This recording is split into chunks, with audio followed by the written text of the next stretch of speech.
Good morning. So today what I'm going to show you how to do is to make another one of these covered book covers like we did for Christmas. We just did these fun book covers, and you can get any size journal or even a book, a favorite paperback book. And these I just got at the dollar store. They're $1.25, and they have some sheets in there, and I thought they'd be fun to like list quilt things in there for friends. So what you need to do is, let me get these components out of the way here first. You're going to measure your book. My book measures, there we go, 6 inches across, and so I know the front and the back is 6 inches. That's going to be a 12-inch strip that I need, plus a 1/4 inch for the binded edge. Okay, so if you have a piece of fabric that you like, you're going to measure your 12 inches, 12 1/4 inches, and then you're going to add 1.5 inches. So I'm going to have 13 3/4 inches is going to be the width of my fabric. And then the height of it, this is an 8-inch book, so 8 inches plus 1.5 inches is going to give me 9.5 inches. So whatever the dimensions are of your book, you're going to add 1.5 inches. So it doesn't matter what size book you're going to make, just add 1.5 inches. So front, binding or spine of your book, and the back, and add 1.5 inches. Top to bottom, add 1.5 inches. Okay? So we've got that, and what I've done is I've added a piece of batting to the back of it and just lightly quilted it. You can quilt it any way that you want. I've taken a strip of fabric and inserted it here, and then on top of that I have stitched down a folded piece of fabric to create a sleeve or a pocket, if you will, for a pen. Okay, so that takes care of that. That is the front of our piece. For the inside, I have these flaps, and what you want to do is measure your book cover. Mine was 6 inches, so if you take a 6-inch piece and you fold it in half, you will have a piece that will do for your flap. Okay, I have a back piece that's going to be on the inside. You will not see this piece. It could be scrap fabric, it doesn't matter, it's not going to show. So what I've done is I've stitched with a top stitch, and the back stitching is a different color. You can embellish these flaps on the inside if you want. You don't have to. Okay, what I do want to make a note of though is I have my top stitching facing up. My backing fabric is facing up. Now I'm going to put my top piece on, and it's going to be facing down. Okay, so we have our top piece, our flap, our bottom piece. Okay, and I'll just take some clips and we'll clip this together. When you're stitching this, you're going to want to take a 1/4 inch seam going around the outside, and you are going to leave an opening at the bottom where we will turn this right sides out. So just clip, make sure that you're leaving an area where you know you're gonna leave it open. Okay, so we're gonna go ahead and clip this corner here, and we'll clip this corner. Now, I have cut myself a piece of cording that's elastic cording, and I have cut it long enough to go around my book, and with 1 inch overage on the top, so 1 inch on each end, and then you will have room to tie a little knot. And what we're going to do is we're going to take this and open it up, and we're going to insert this piece right here. Okay, we're going to leave our knot sticking out. We're going to tuck all this loop inside out of our seam allowance area, and we are going to clip that And then we'll stitch that into the seam as we go. You'll see how clever that is. Actually, yeah, I'm going to put that on the back side. Let's do that on the back side of it. So this is going to be the back of our book here. So I want my elastic to come over the top. It could be either way, but I want it to come over the top of the book and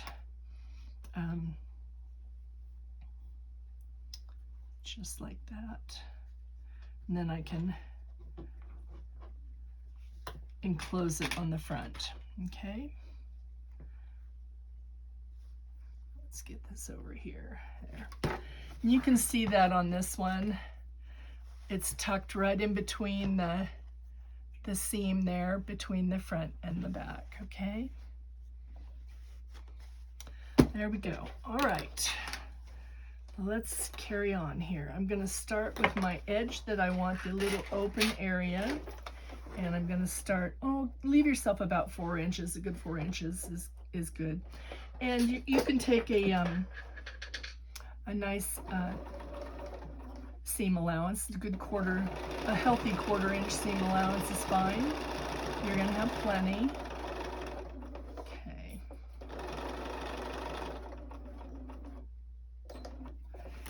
Leave your needle down when you turn the corner. That just helps you keep things lined up.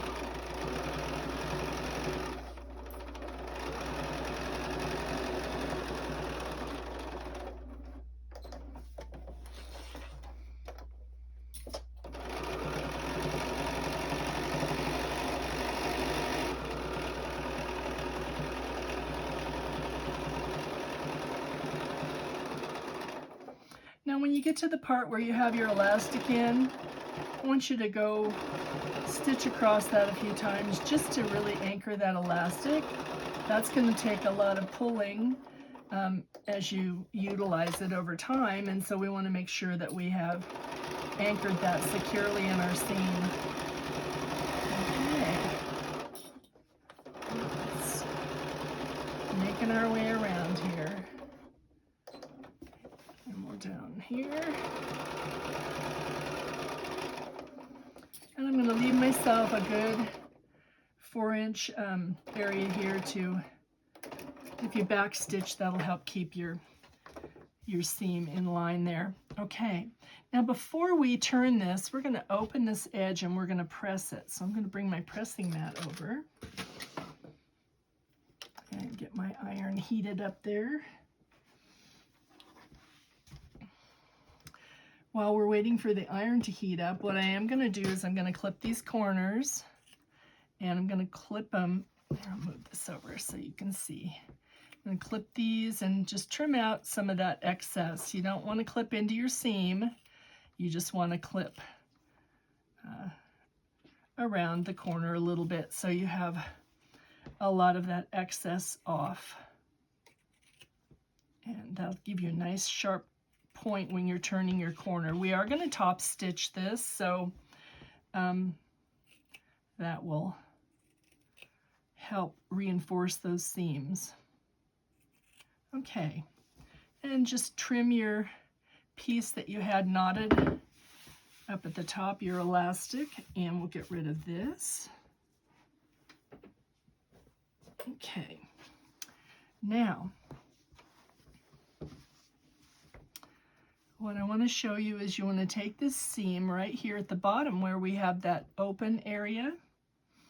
That's the top. Let's get the bottom. And let me trim off this excess right here. Okay, so this area where we have an opening to turn our seam, we want to press that back and just use your iron and give it a good press right there. Okay. We're going to do the same thing on the other side. We're going to flip it over and we're going to take this piece and we're just going to flip it back. And we're going to go ahead and press that. Okay, now we're going to turn it right sides out.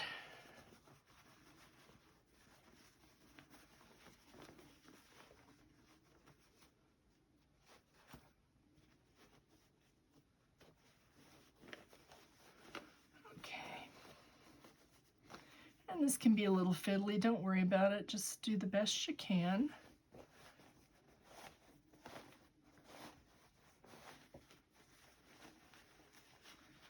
Your corners all the way out. Don't use anything sharp when you're going in your corners. You can use a stiletto to poke them out from the outside if you want, or a bamboo skewer on the inside is always nice. And there we go. We're gonna pop these out as far as we can manually. Okay, now I have a stiletto, and we're just gonna use that to kind of pull those corners out all the way. There we go.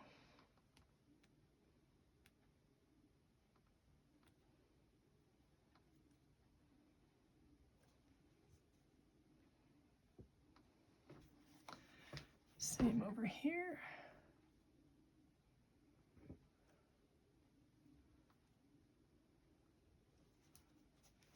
Okay.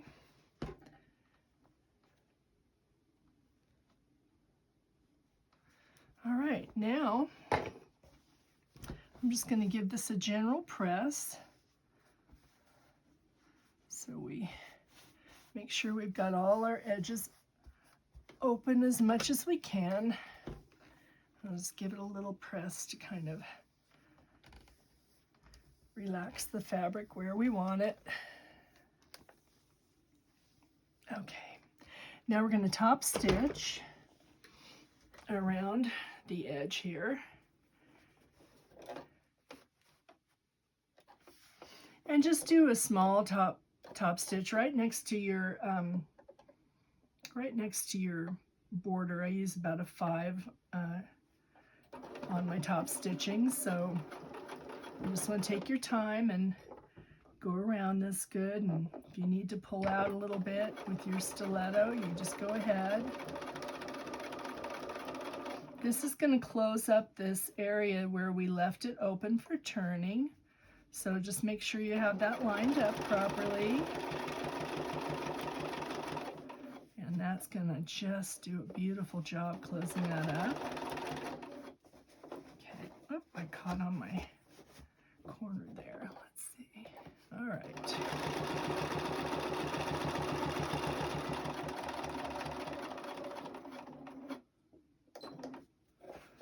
All right. Make sure you're open all the way here. And we are. Okay.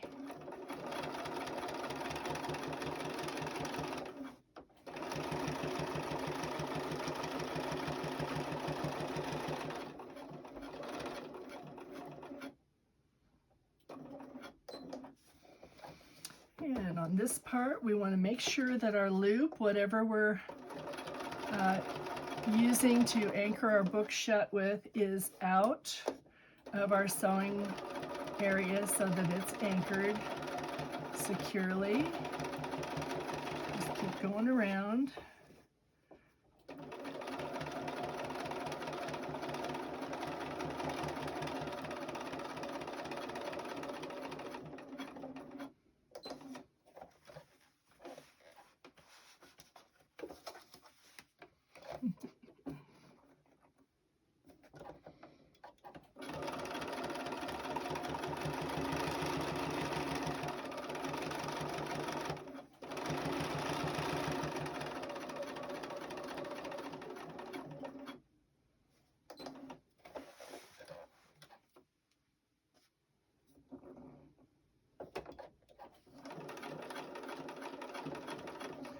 And just back stitch a little bit where you...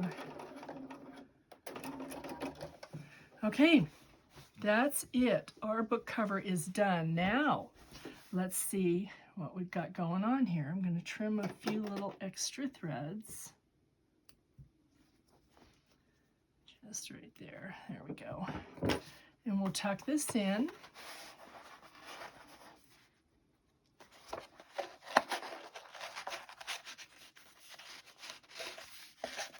There we go. Okay. Now I can use this to enclose or keep my journal shut. I've got a spot to put my pen, and there we have it. Isn't that fun? Those are so fun to make. I hope you enjoy that. Maybe you have a student that's heading off to college, or you have somebody that likes to journal, or if you're a quilter and you want to keep track of your quilts that you're working on, or just make notes about things, you have the perfect little journal. There you go. Hope that was helpful. We'll talk to you soon.